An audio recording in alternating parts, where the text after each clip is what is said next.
mas uma palavra voltada para a doutrina escatológica. Por quê? Tendo em vista o momento que a igreja está vivendo, tendo em vista o instante que o Oriente Médio está sinalizando para a igreja.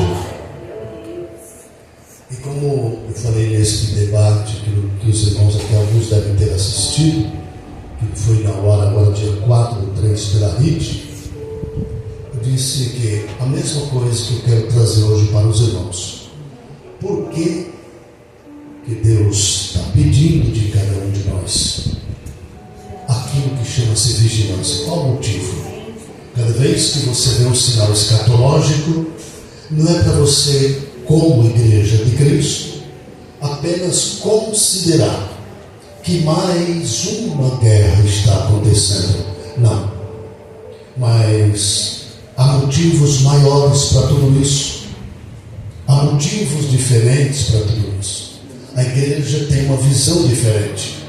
A igreja tem uma outra visão do mundo, que difere muito das pessoas. Então, por esta razão, nós queremos deixar para os amados irmãos aquilo que vem a despertar o ânimo que já está maravilhoso nos irmãos, pelo culto glorioso que vocês estão prestando a Deus. Então nós queremos deixar alguma coisa que venha contribuir para a vossa vida espiritual. Portanto, nós queremos fazer uma breve meditação com os irmãos no capítulo 21 de Lucas. Capítulo 21 de Lucas, que todos acompanham. Eu acredito que hoje na escola bíblica dominical foi extraordinário aqui. Como foi ali para nós em São Caetano, pastor? É terça-feira, né? Vocês vão ver que uma escola assim que nos deixa querendo se arrebatar no mesmo dia, não é? Uma escola maravilhosa. Então, os amados, nós vamos nesse espírito de vigilância, de oração, de comunhão. Nós queremos então fazer aqui uma breve meditação da palavra do Senhor.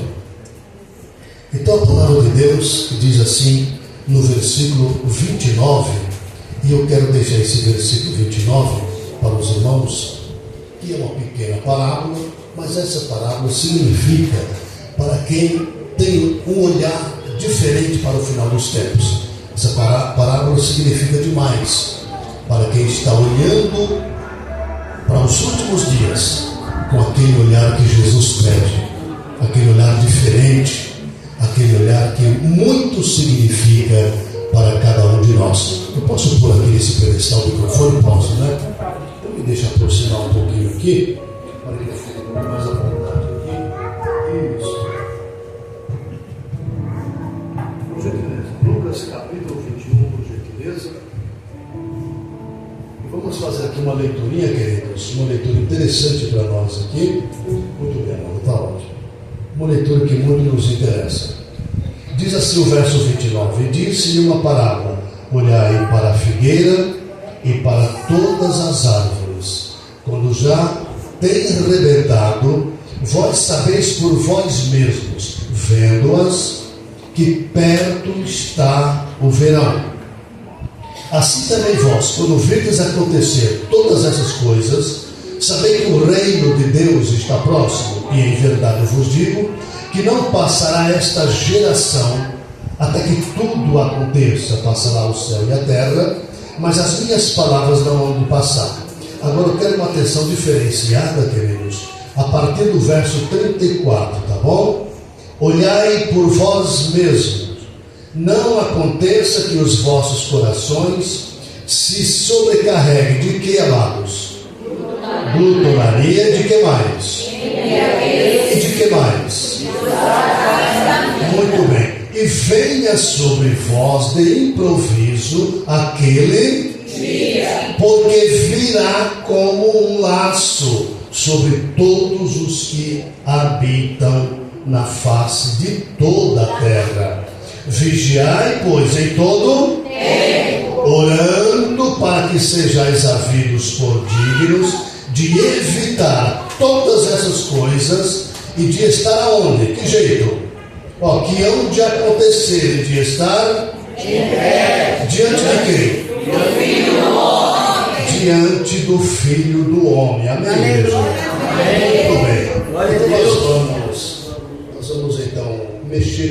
desses versículos, eu não digo fazer uma exegese completa, pelo fato aqui de nós temos um tempo limitado em nossos cultos aos domingos, mas esses poucos preciosos minutos muito significam para a igreja hoje aqui, o povo de Deus aqui, nessa linda cidade, viu? Gostei da vossa cidade.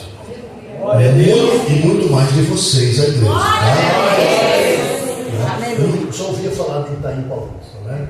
E todas as missões que eu faço por esse Brasil de meu Deus, particularmente agora de São Caetano, ao interior de São Paulo, dando aula amanhã, não parei, o nosso irmão Edinaldo aí, presbítero, a gente viaja esse interior de São Paulo, dando aula, formando bacharéis em teologia, formando básicos e médios, fazendo a obra de Deus, fazendo debate nas rádios, podcasts, e agora na RIT também, é o nosso 23º debate. Então, o que diz isso aqui, amado? O que Cristo está falando para nós? O que Jesus está nos ensinando? Qual é a instrução fundamental dele aqui? Ele está tratando com um povo particular. Aqui tem uma questão de família, tá bom? Aqui não está tratando com o mundo, não. O discurso escatológico não se relaciona com o mundo, porque o mundo jaz no maligno. Quando Cristo trata de uma parábola, aplicando-a à igreja, ele está tratando diretamente com um assunto de família. Ele, pai de família, na sequência os discípulos deles, transformados em apóstolos, e aqueles que subsequentemente virão, depois da mensagem apostólica transmitida. Esta sequência lógica desta família, ela vai seguir até o arrebatamento da igreja. Estes ensinos escatológicos e todos os demais que envolvem, de alguma forma, a teologia sistemática, elas vão tratar desde o ponto de partida, Cristo, até eu e você. Até os nossos dias. Tudo o que ele disse está dentro da vontade de Deus para mim e para você. Não há nada que Cristo tenha dito que você fala, isso aqui não interessa para mim. Interessa. Interessa muito. Se é bom se alegrar no espírito, no fervor, muito mais é colocar-se em linha com a palavra que ele disse. Eu vou dizer para vocês, o assunto aqui é de família. Por que família? Porque ele formou uma família em Mateus 12, 46 a 50, meu caro. Alguém segurou para ele assim e falou: olha, mestre, tem a tua mãe e teus irmãos estão lá fora, querem falar com o senhor. Tem como o senhor dar atenção? Aí ele agiu, amados, de uma maneira tal que eu e você, naquela reunião, a gente seria expulso por ele. Mas disse assim: olha, quem é minha mãe e meus irmãos? Imagine você, alguém chega e diz: ó, a tua mãe está lá fora com teus irmãos. Aí você vai perguntar: quem é minha mãe? Quem são meus irmãos? Pô, mas o que tem esse rapaz? Está com problema? Ele não conhece a mãe dele? Não conhece os irmãos? É que ele já estava vendo outra família. A família física não é interessante. Você já estava na pauta da profecia. Eu já estava lá e não sabia. Vocês, obreiros, já estavam lá e não sabiam. Então ele aponta com o dedo e diz: olha aqui, ó. Minha mãe, meus irmãos, minhas irmãs são aqueles que fazem a vontade do meu Pai que está no céu. Eu não estou falando com Maria e os irmãos, é com a família que vai nascer no Calvário. Coisa linda, Jesus. Então, queridos, essa família ficou na expectativa. Aí, de repente, Deus levanta o Paulo de Tarso e diz assim: escuta, espera um pouquinho. Naquele tempo, vocês não tinham Cristo. Vocês eram separados da comunidade de Israel. Vocês eram estranhos às alianças do concerto. Vocês não tinham Cristo e sem Deus no mundo. Efésios 2 e 12. Mas o verso 14 é cheio de esperança. Ele diz assim: mas agora, ainda bem que vencemos. Mas agora, pelo dia. E começou a sofrer. Pelo sangue chegastes perto. Tu está perto de Cristo por quê? Por causa do sangue. Tu é marcado com o Espírito Santo por quê? Por causa do sangue. Tu está cheio do Espírito Santo por quê? Por causa do sangue. Tu nasce hoje na unção por quê? Por causa do sangue. Tu vai ser arrebatado por quê? Por causa do sangue. Aí chega o versículo 19. Aí Paulo diz assim: olha, agora você não é mais estrangeiro, não é mais peregrino, forasteiro, não. Você agora é concidadão dos santos. Você é da família de Deus. Qual a família? Aquela família, queridos, que em Hebreus 3:6 diz assim: mas Cristo sobre a sua própria casa. Cristo sobre a sua própria casa. A qual casa somos nós? Você é a casa dele. Sabe qual é o endereço de Deus aqui em Itaim Paulista? É nessa rua, neste salão. Se alguém quiser encontrar Cristo aqui, vem aqui domingo à noite. Aqui tem uma casa dele, um partido dele. Ele está no meio de um povo. É promessa bíblica, é promessa neotestamentária, é promessa de Deus, é promessa de Cristo, é promessa da Trindade. Nós estamos em linha com ela. Aleluia. Cristo sobre a sua própria casa.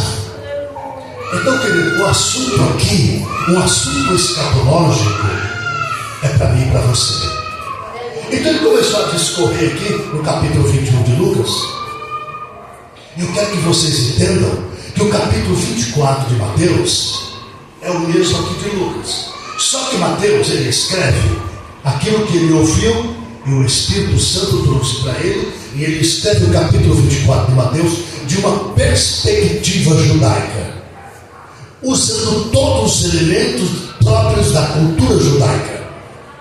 Mas quando Lucas chega no cenário para escrever, ele, como grego, cultura grega na veia, conhecedor de toda a história e filosofia da Grécia, pré-socrática, socrática e pós-socrática, médico e advogado, pesquisador da época, então ele chega e começa uma pesquisa. Então o evangelho dele é completo, porque é produto de um cara que não tem inclinação para torcer para judeu ou gentil.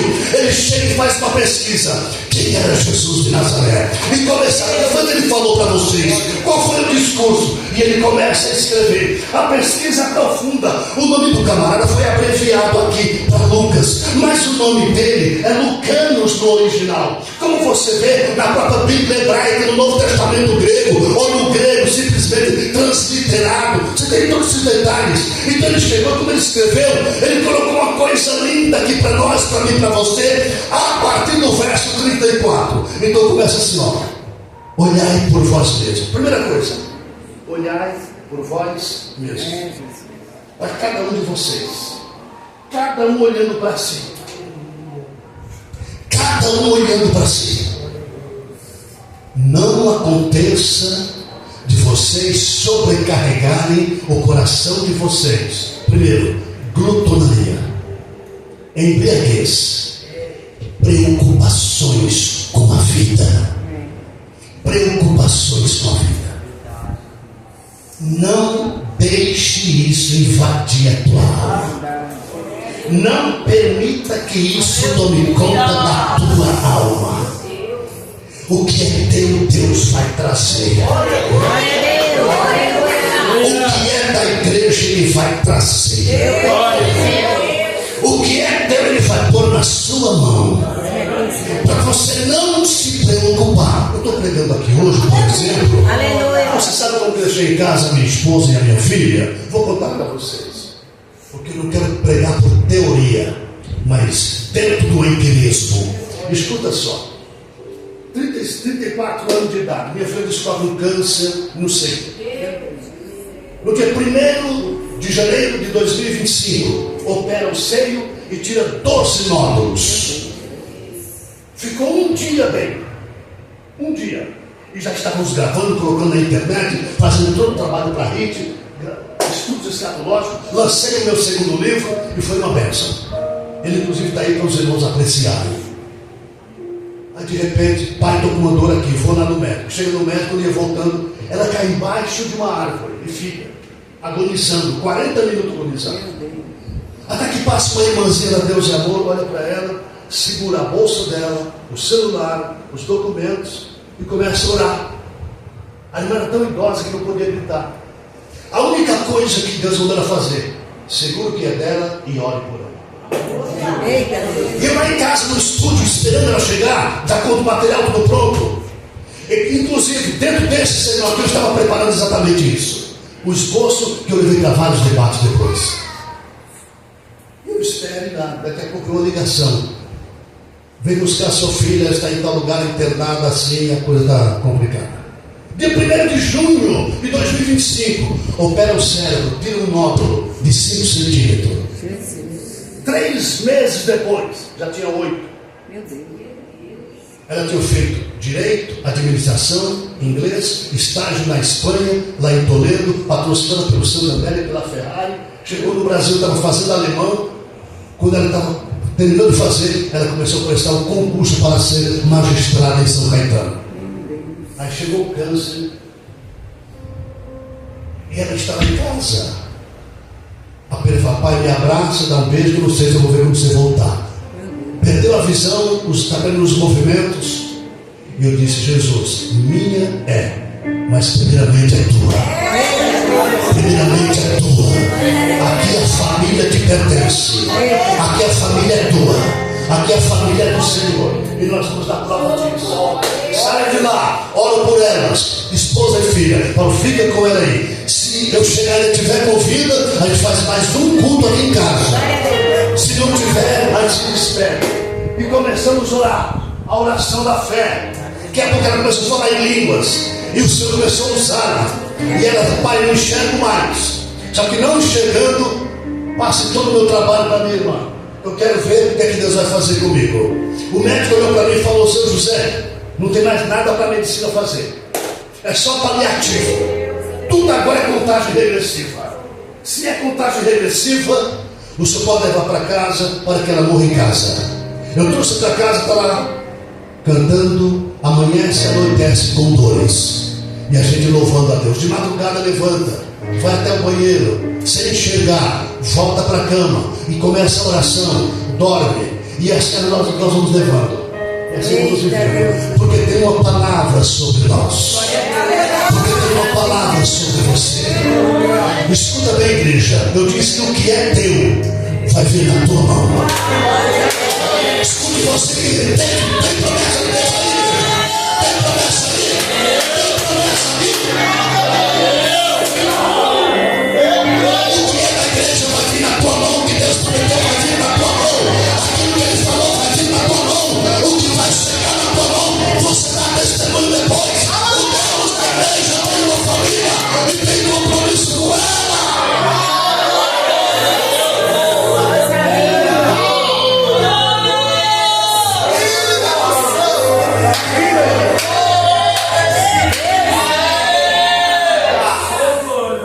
Meu Deus. Glória a Deus. Igreja, ele disse, não se preocupe. Eu falei, filha, Deus tem uma oração para nós. Qual é? A oração é essa. Cuidado, para que o teu coração não se sobrecarregue. Glutonaria, embriaguez, preocupações com a vida. Está no verso 34. No verso 35 diz assim, olha, e venha de sobremodo, de sobreaviso, aquele dia, que tem porém, porque há de vir. Olha a certeza, irmão. Porque há de vir. Vai acontecer. Tudo que está no capítulo 21 de Lucas, até o versículo 28, vai acontecer. Toda dor e agonia, particularmente no verso 27, vai acontecer. Homens desmaiarão de terror ante as coisas que hão de acontecer, pelo bramido do mar e das ondas. Vai acontecer. Verso 35. Mas quando eu chego no verso 36, aí renasce a esperança. Igreja, renasce a esperança. Eu quero que você vive isso na sua Bíblia. Quando ele diz que sobre todos que habitam na face da terra, todos que habitam, é exatamente, querido, katoikemenos. O que é isso? Aqueles que se apoderam da terra, se apropriam da terra. A tribulação vem para esses que se apropriam da terra. Por isso que o verbo katoikeu, ele é colocado ali para identificar um grupo. Aqueles que matam pela terra, morrem pela terra, brigam por pedaços de terra, aqueles que fazem loucuras pela terra. A última esperança dele é a terra. Mas a igreja não. A igreja não é só peregrina, porque a nossa cidade está no céu, e onde aguardamos o Salvador Jesus Cristo, o qual transformará o nosso corpo abatido, para o seu corpo glorioso, segundo o seu poder que suscitará assim todas as coisas. Filipenses 3, 20 e 21. Envia um novo céu e uma nova terra, porque já o primeiro céu e a primeira terra passaram, e o mar já não existe, e eu vou ver a cidade santa, a nova Jerusalém que desce do céu, agressada como a moça para o seu marido, a saber a Cristo. E eu ouvi no meu ouvido dizendo: eis o tabernáculo de Deus com os homens. A igreja é na piscina.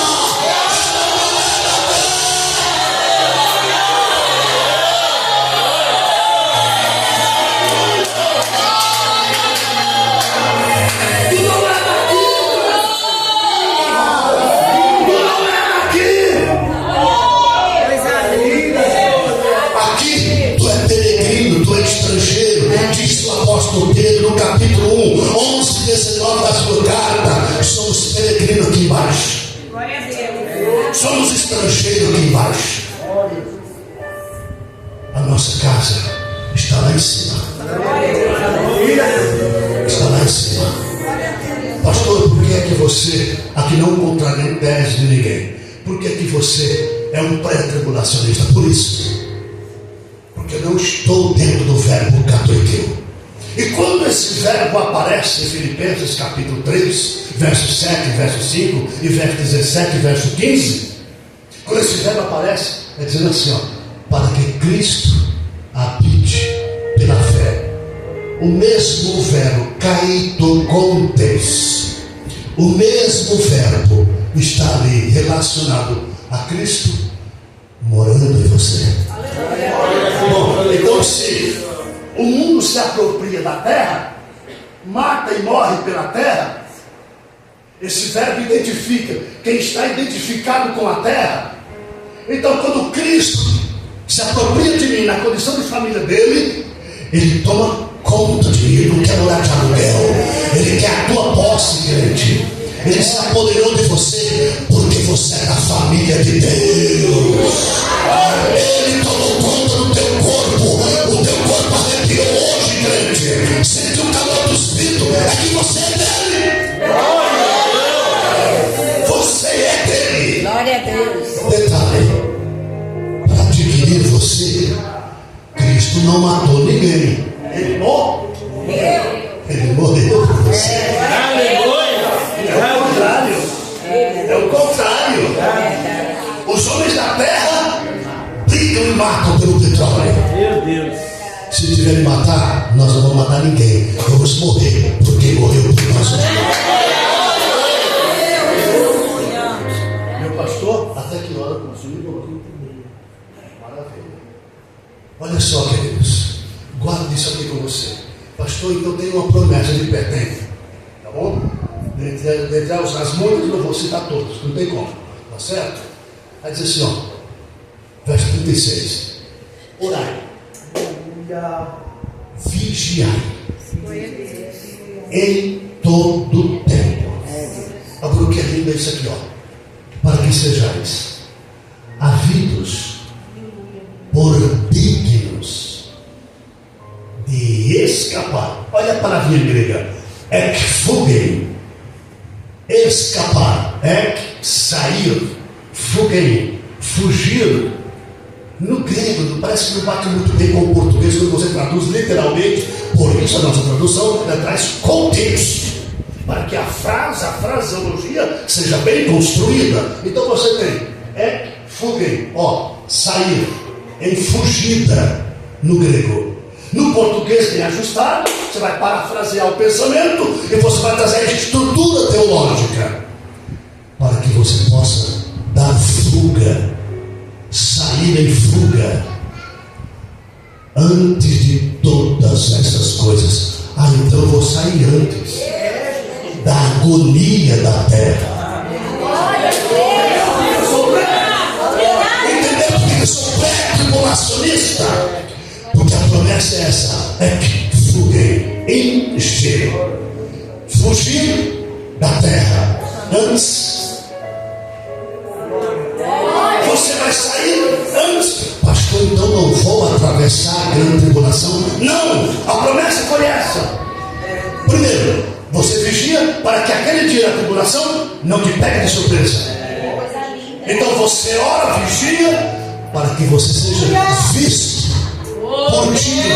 Escuta de novo, usando aqui a NVI e o Novo Testamento grego, para que você seja visto por Deus como digno de escapar, fugem, sair em fuga. Glória a Deus, obrigado. Para não ser atropelado pela tribulação. Coisa linda. Então você vai sair antes. Pastor, mas já está tendo guerra. Mas está escrito, que aquele dia tão triste é o tempo da angústia de Jacó. Ele, porém, será salvo dela. Jacó será salvo. Jeremias 37, 12, Daniel, verso 1.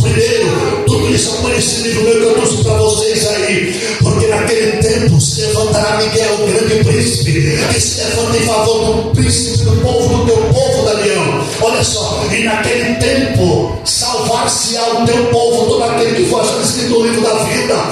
Queridos, a angústia ali é para Jacó, é para Israel. A igreja de Cristo não. Tem uma promessa: sair antes da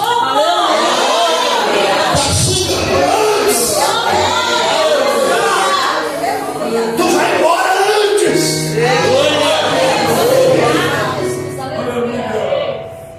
É a razão por quê que no verso 29 ele citou a parábola, dizendo assim: olha para a figueira, tá bom, olha para a figueira, tá certo, vamos lá, vamos olhar para a figueira, e para todas as demais árvores também. Meu Deus, é forte.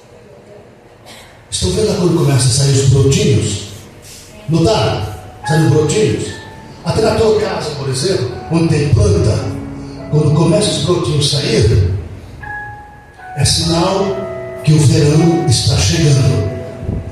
Aí você vê aqueles beija-flores lindos fazendo festa, porque a natureza anuncia o verão, tendo em vista a nobreza da estação. Da mesma forma, queridos, se eu atribuir a figueira, Israel, e todas as árvores, as nações vizinhas, ele está falando para mim o seguinte: olha para Israel, para todas as nações vizinhas, o que está acontecendo ali significa: Israel está te anunciando uma nova estação. Qual? O reino de Deus está perto. O reino de Deus está perto. O milênio está perto. O reino de Cristo está perto. É Israel envolvido, se a figueira está envolvida, se Jacó está envolvido, E Jeremias 30, verso 7, Ezequiel 30, verso 3, Daniel 12, 1, me mandou olhar para esse povo. E nesse povo eu vejo a razão escatológica. Aí eu digo assim: Gog, Magog, Ezequiel 38 e 39, estão se manifestando desde o norte para descer contra Israel e pegar Israel de cima para baixo, e os reis do Oriente descer pelo leito do Eufrates seco para detonar Israel por baixo. Então vem do norte, Gog e Magog.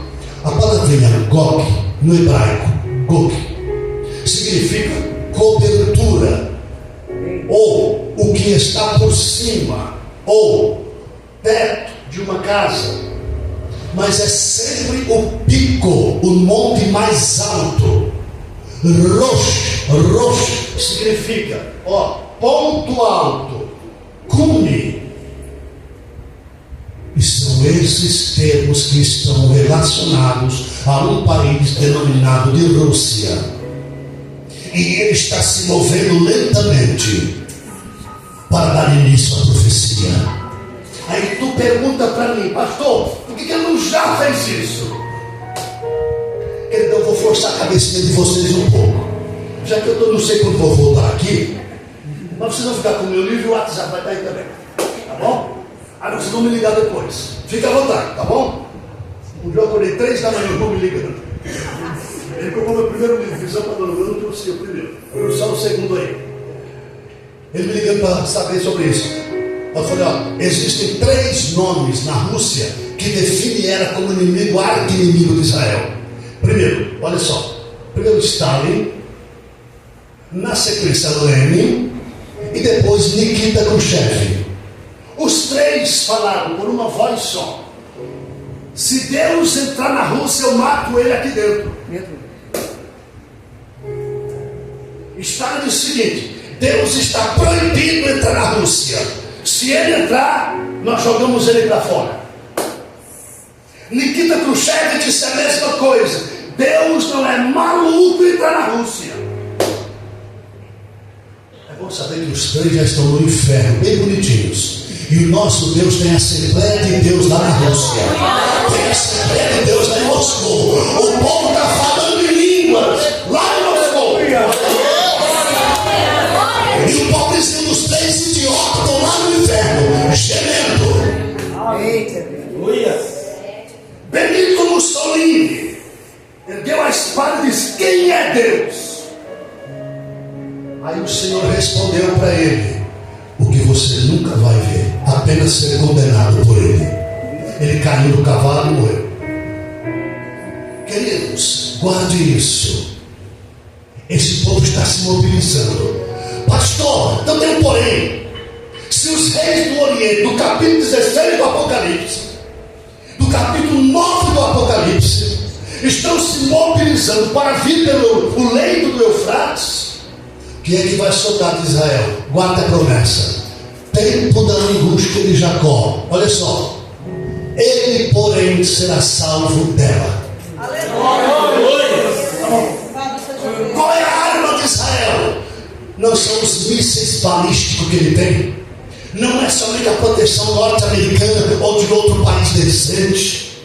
É que Deus falou. Aleluia. E a palavra dele é o maior míssil que tem. Glória a Deus.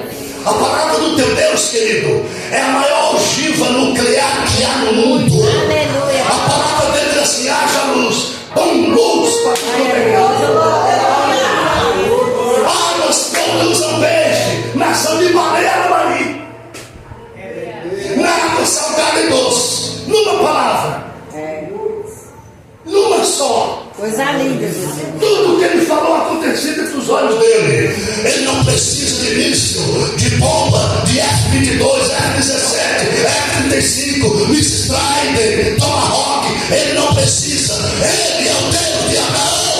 E ele está aqui com a Assembleia de Deus. Dentro de cada um de vocês. Coisa linda. Aí tu fala para mim o seguinte: pastor, mas eu li que existe uma mulher vestida de sol Sabe aqueles crentes que eles são maravilhosos, né? Eles dão um chute, se você pega se não acertar também, eu passo vergonha, né? Eu não sei que está escrito assim. Aonde não está escrito? Nas nuvens. Que lindo, né? É o romântico dele, né? É lírico tudo isso, né? Não, está escrito no Apocalipse 12, meu amor. É Apocalipse 12. Que diz assim que a mulher fugiu para o deserto. Mulher, Israel. Onde Deus já havia preparado um lugar para ela, no lugar devido. Bom, e o dragão lançou atrás da mulher, Israel, um rio de águas, para que pelo rio tragasse a mulher. Olha, eu não vou até lá, eu lanço o rio, pego e devolvo Israel. Aí diz assim: mas a terra abriu a boca e tragou o rio. Escapou a mulher. O dragão, vendo isso, irou-se contra a descendência da mulher e foi perseguir quem? Os que têm o testemunho de Deus e a fé em Jesus Cristo. Pastor, me explica isso aí, essa parábola apocalíptica, esses grandes mistérios. Esse vai ser o meu próximo livro, viu? Já está pronto. Até dezembro eu vou lançar ele em nome de Jesus. Guardem isso. 1967, a guerra dos 6 dias, junho daquele ano. Israel em 6 dias tomou as colinas de Golã, parte da Síria, e não toma mais porque o mundo não deixou. Conquistou, derrotou todo o inimigo. Outubro de 1973, em Yom Kippur, arrebentou, sofreu no começo, porque foi um pego de surpresa, mas levantou-se e derrubou todos aqueles que vieram contra ele. Os anos 80 surgiram, toda a intifada contra ele, promovida por Yasser Arafat, quiseram arrebentar Israel até os anos 90. Todos eles foram derrotados. De lá para cá, toda tempestade e guerra promovida, a terminar agora nessa última guerra, a terra vem abrindo a boca e tragando o rio. Quem é a terra, pastor? É essa terra que está o segredo. A terra são as nações que estenderam a mão para Israel desde 1897, quando Frederico Hertz ele clamou na Hungria, lá em Budapeste, dizendo: é tempo dos judeus voltarem para a sua terra. Deus está reclamando isso. E aí começou a o movimento sionista da história, um judeu contando para o outro como voltar para Israel de volta. Cumprindo Ezequiel 37, 5, 6 e 7, quando Ezequiel recebe a ordem, profetiza, ele lança uma profecia, ele ouve um ruído, um barulho. O que é um ruído, pastor? É um barulho indefinido. Quando foi que esse barulho aconteceu? Aconteceu exatamente em 1897, depois de Cristo, ou seja, 2.300 anos depois da profecia. Na sequência, eu profetizei de novo. Aconteceu o quê? O rebuliço. Que rebuliço foi esse? Os judeus se procurando em toda Budapeste. Na sequência, profetiza de novo. O esqueleto estava formado, nervos sobre os ossos. Na sequência, o corpo, os músculos formados e a pele por cima. Quando foi que aconteceu? Encerrou a profecia em 1948. Qual é a fase que está faltando? Somente uma. E eu derramarei sobre vós o Espírito Santo. Esse não aconteceu ainda, mas vai acontecer. Quando é que o Espírito Santo vai ser derramado sobre Israel? É quando a igreja sair daqui.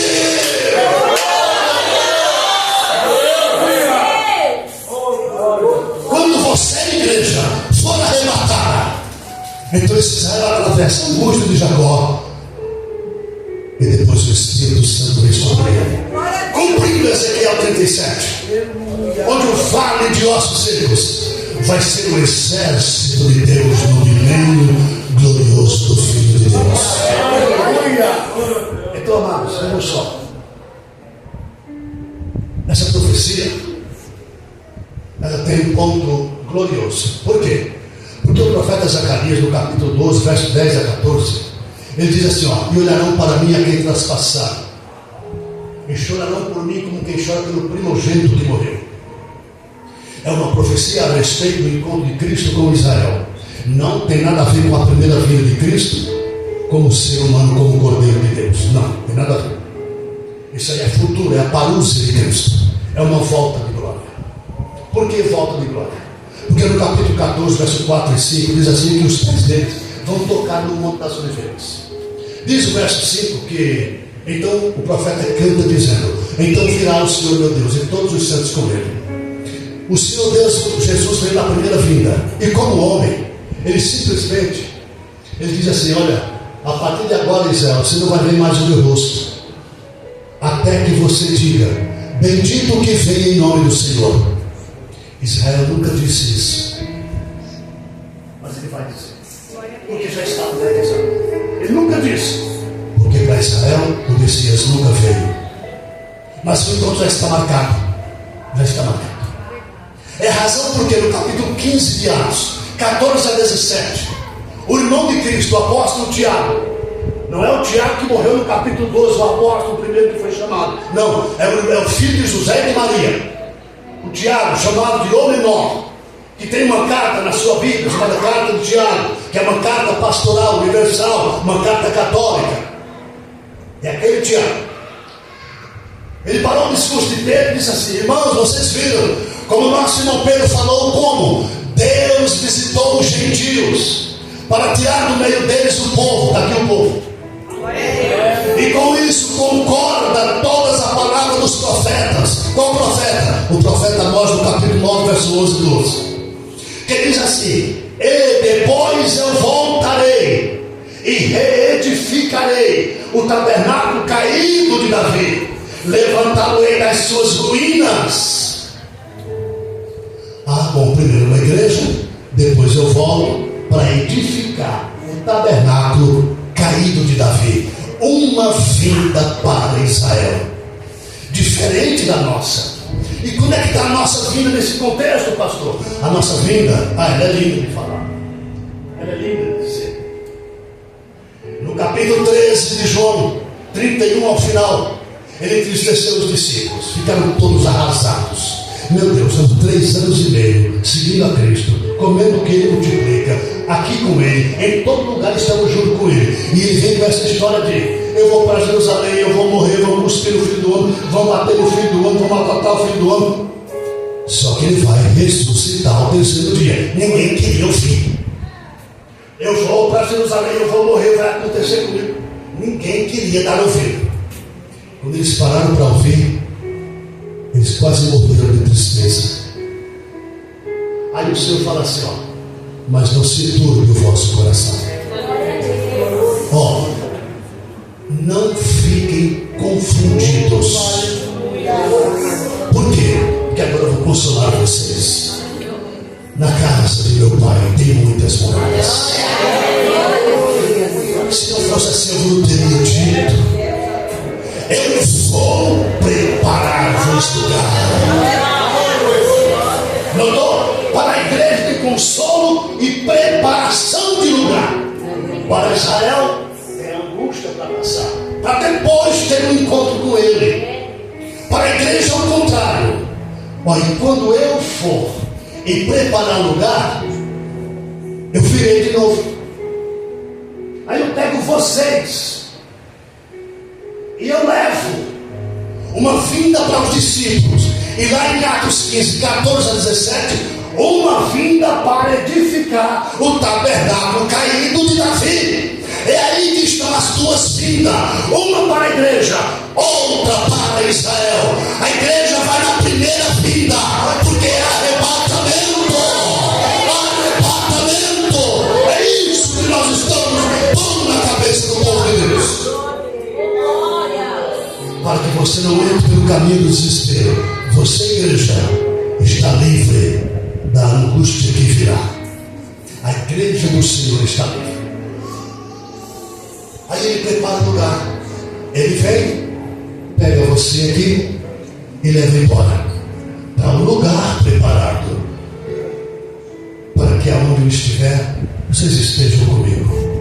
Esse é um consolo para a igreja. Aí no verso 28, ele dá a certeza: ouvistes o que eu disse, eu vou e eu volto para vocês. Eu vou e eu volto para vocês. Para vocês. Para a igreja. Para a igreja. Para a obra dele.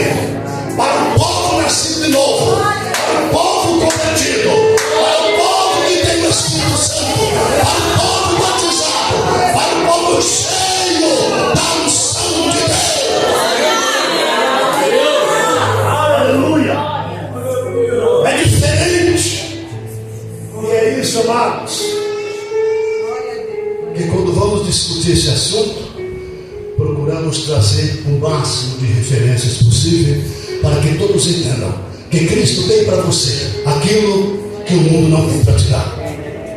Então por isso eu iniciei. Cuidado para o seu coração não se sobrecarregar. Embriaguez, glutonaria, meu Deus, preocupações com a vida. Preocupações com a vida. Você sabe o que é isso, amado? A minha filha, das 32 vezes que foi até o Hospital da Mulher, lá em São Paulo, perto da Baito, para fazer exames, para todo motorista do Uber, ambulância, médicos e enfermeiros, estava o pastor lá na Santa Casa, ali parece mais o corredor da morte, né? Lá na Santa Casa de São Paulo. Aí tem o corredor da traumatologia. Então tem uma porta que se abre para aqueles que foram atropelados entrarem por ali. E ela estava numa daquelas macas, eu e ela, somente eu e ela. E aquele monte de doente do lado, gemendo, gritando e chorando. Aí entrou um, coitado, todo arrebentado. Pegaram a moto, atropelou ele e acabou com o rapaz. Ele invocava um deus dele, chamado Orixá. E clamava por esse Orixá e cantava para ele. E a minha filha Larissa falou para ele o seguinte: você conhece Jesus? Eu já ouvi falar, mas não sei se ele tem a força do meu Orixá.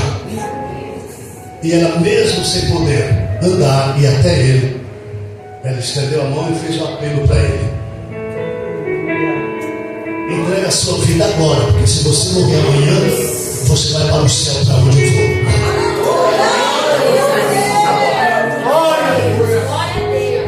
Aí as enfermeiras baixaram a cabeça e esperaram ela orar. E o moço levantou a mão, sem poder, a mão sangrando. Ele levantou a mão e ela disse: não cante outro que não seja um hino de louvor a Deus. E ensinou o hino e começaram a cantar junto no meio dos doentes. Ele cantava com alegria. Ele vai ser batizado agora. Pensa num camarada que cantou com a alma. Aleluia! Ali de Barros, para cantar mais do que ele. Ele levantou a mão porque ele nem sabia quem estava do lado dele, mandou ele calar a boca. Calar o quê? Eu vou cantar. E abriu a alma para cantar para Jesus. Porque quando você tem um encontro com ele, a tua vida muda. Muda! Tem que mudar! Tem que haver mudança! Coisa linda, Jesus. Coisa linda, louvá-lo! É exaltar. Alguém cantou aqui hoje o Salmo 46. É o Salmo da esperança, é o Salmo da divisão, é o Salmo do máximo. Ele é meu refúgio. E quando ele fala em refúgio, se esconde nele, crente. Igreja, se esconda em Deus. Tu tem que aprender isso. Tu tem que saber disso, crente. Não é teoria. Querido, para quem fez aqui teologia ou está fazendo, guarde isso. Você viu isso? O que é livro poético? O salmo, amado, não é que alguém inventou o salmo. Inventou. Essa coisa vazia, vaga. Não. Quando você lê qualquer salmo, você está lendo a tua própria alma. Isso é quase um solilóquio. O que é isso? É quando diz assim, bendiz a minha alma ao Senhor, tudo que há em mim, da cabeça aos pés, bendiz o seu santo nome. O que é isso? É quando você fala com a sua alma. Esse é o solilóquio judaico. Eu falo comigo mesmo. Então o salmo não é novidade. É que alguém já chorou as lágrimas que você chora hoje. Alguém já apanhou o que você apanhou hoje. Alguém já derramou o pranto que você derramou hoje. A quase blasfêmia. Olha o que Jeremias chegou. Capítulo 29 de Jeremias. Espera aí, Senhor. O Senhor me iludiu? Parece que o Senhor é para mim como que uma coisa de mentira. Olha onde chegou Jeremias. Porque alguém chegou e deu um soco no queixo dele, um tal de Pazur. E o rei mandou colocar no calabouço, em 38 de Jeremias. Socaram ele lá dentro. O calabouço, ele ficou assim, ó, erguendo na ponta dos pés, assim, ó, e com o nariz assim, ó, a lama aqui, ó. Se ele baixa, ele não respirava, ele comia lama e respirava lama. De repente Deus prepara Ebed-Meleque, o etíope, um homem negro que não podia entrar na corte. Ele entrou. Porque quando Deus prepara, o diabo não pode barrar nada. Deus preparou. Eu estou profetizando aqui. Deus preparou. Deus preparou.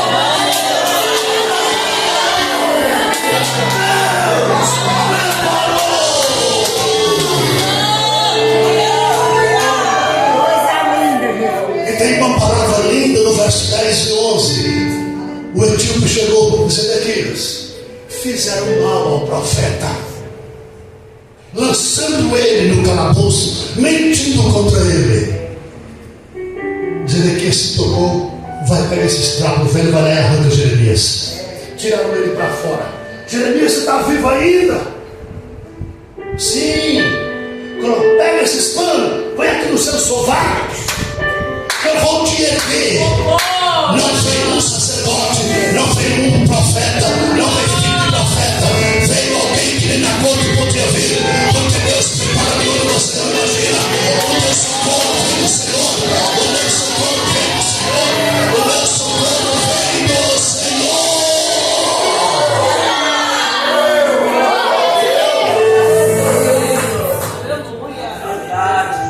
Coisa linda, meu Deus. Quem foi que veio me socorrer? Um etíope, eunuco, que não podia entrar no palácio. Deus pegou e vai lá e treina Jeremias lá de dentro. O Jeremias sai melado, fedendo, fedor horrível, fossa. Ele chega fora, tomou um banho, lavou-se. O rei fala assim: chama Jeremias para o palácio. Quando ele chegou no palácio, o rei olha para ele e diz assim: Jeremias, você ainda tem uma palavra de Deus para mim? Ou não é homem de Deus, ou não é. Ele tinha dito assim, ó: quando eu pensei em rejeitar, aquilo foi como um fogo que me queimou até os ossos. Então ele abre a boca e diz assim, ó, imagina que ele não queria mais profetizar. E assim diz o Senhor. Aleluia! Você acabou de apanhar, foi para o calabouço, está machucado, mas não negou a palavra de Deus. Então, querido, quando você lê Lamentações, Salmos, você só está lendo quem te antecedeu na dor. Você está lendo a sua alma. Esse é o soliloquio judaico. Só está lendo o seu interior. Só está lendo você mesmo. Ler Lamentações. Eu não vou entrar aqui na história, amados. Meu Deus. Eu não vou entrar na história, porque é muita coisa para falar para vocês. Mas eu te ouvi, quem sabe, numa aula de profetas aqui. Não tem escola teológica aqui agora? Vai ter, viu, irmão? Vai ter, viu? Vai ter escola teológica aqui, tá? Amém? Vai ter básico, médio e bacharel. Básico, médio e bacharel. Básico, 17 apostila. Baixo, médio, 26. Bacharel, 30. Tá bom? Vai ter. Tá bom, filho? Escute bem. Flávio Joséfo fala isso. Jeremias sofreu tanto quando ele viu uma mulher judia morrendo de fome, ela e a sua vizinha pegaram a criança de 1 ano, matar, cortar a cabeça, braços, peitos, limpar, assar, comer a metade e deixar a metade para o outro dia. Aí ele perguntou para Deus: foi isso que o Senhor me fez ver? Por isso ele questionou Deus. A tua dor hoje, alguém já sentiu ela antes, só que foi mais intensa. Deus conhece a sua estrutura. Sabe que você não vai suportar esse tipo de luta. A fome era tanta em Israel que José diz: um pobre ladrão sírio foi entrar numa casa para roubar. E quando ele viu a criança sendo assada, ele correu chamando pelo Deus de Israel. Então ele fala: ande as mães aqui de Israel se alimentarem do fruto do ventre. Ele saiu horrorizado.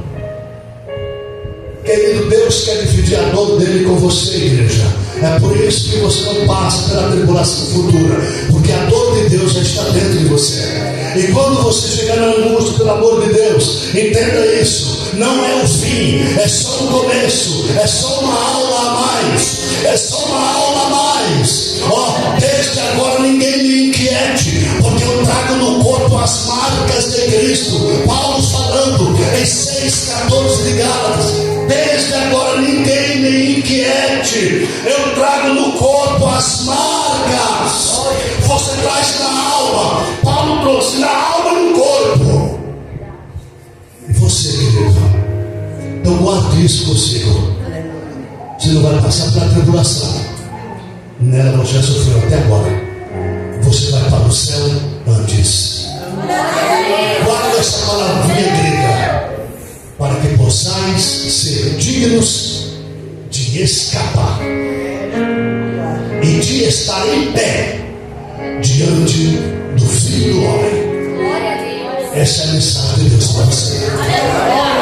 Você escapa da tribulação, você vai para a glória, porque Deus tem um encontro com você lá em cima. Lá em cima. E depois, na próxima que eu vier aqui, eu vou continuar. Por que o encontro lá em cima?